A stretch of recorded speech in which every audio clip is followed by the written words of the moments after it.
Hello all, welcome back to my channel. So in the last tutorial, I have explained about the attribute binding in detail. I will share the link in the description box so you guys can check out later. And in this tutorial, I am going to explain about the event binding. So before proceeding further, if you have not followed me on the Instagram and Facebook, please follow me there. And on my Facebook page, I keep posting regarding the job. If you're looking for a job in .NET, Facebook, .NET, Java, Python, data science, and even in Angular. So I keep posting the notification on my page, so you can follow me there. And also, please subscribe to the channel if you have not subscribed yet, and press the bell icon so that you can receive the notification of my upcoming videos. So let's open the Visual Studio Code and we'll learn about the event binding. So this is the default structure of an Angular 12. So with the help of ng new command, we can generate this structure and then application name. So this is the structure of an default structure of an Angular 12, where the default module is app module and default component is app component. So let's open the app component because we will code here. So let's say keep open and we'll open the HTML. So all the coding will be done on the HTML and TS file. So what is event binding? Event binding is the when you click on the button, when you click on any link on any menu. So there is some code run behind when you click. So a method attached to the button or method attached to the link is called event binding. So some event will trigger and some logic will be run. So let's see how event and how that particular method is bind with the button or link. So there are lots of trigger point like button click, mouse over, and then keyboard key up and down, key press. So these kind of events are there. So let's see the simple example of a button click, because in the project we it is used very often. So let's say save. So button name is save. So if we run this application, we'll see the result on the browser. There is one button and this text and a button name is called save. It will take few seconds. So guys, please subscribe this channel if you have not subscribed yet. So it's compiled successfully. Let's go to the browser and run localhost 4200. See the text and the button. If I click, then nothing will happen because no method is attached to this button. So let's open the Visual Studio Code and we'll say click. I mean, if you want to trigger the click event. So this is the style of syntax: click and then your method name, whatever the method you would like to keep.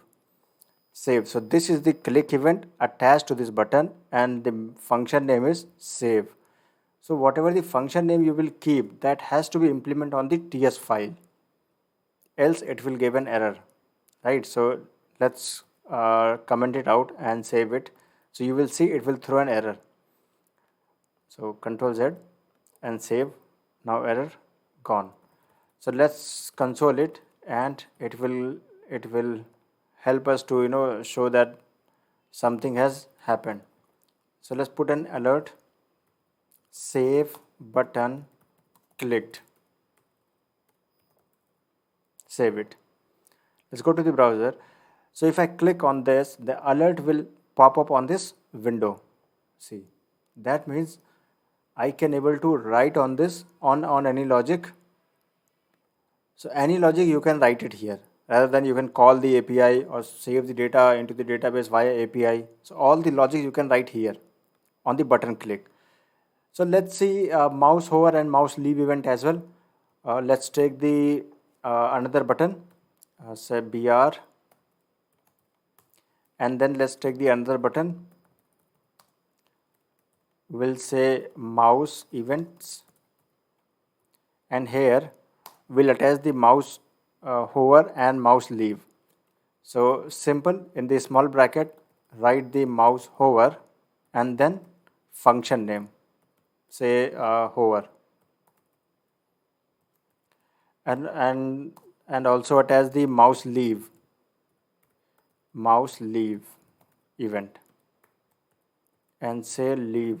The name I have kept for leave event is leave and hover for the hover. It throws an error because we have not implemented this function. So let's go to the TS file and say hover and console it so that we can see the result on the console. Mouse hover trigger, save it, and one more, leave, that has need to be implemented, and console it, console.log uh, mouse leave trigger. So let's warn, replace with warn. It will, I mean, it will still, we can see the result on the console, but the color will change because it is it will show the message as a warning. So let's go to the browser and we'll see the result. For this, we have to open the inspect because the result will show on the console. If I click on this button, it will show the alert. That's fine. Now, when I will move our mouse on this button, so mouse hover will event will trigger. See, you can see on the console it's print mouse hover trigger. Now, when I leave this button, then the leave event will trigger. Perfect. Mouse leave trigger, right? So as many as time you move the mouse on the button, the mouse hover trigger method will trigger, and when you leave this button, then leave event will trigger. So in this way you can attach as many as event on the button, and you can write your own logic on this, whether you want to save data into the API, or you want to get the data, or you want to do some modification. So these kind of logic we can written and attach the event as many as per requirement.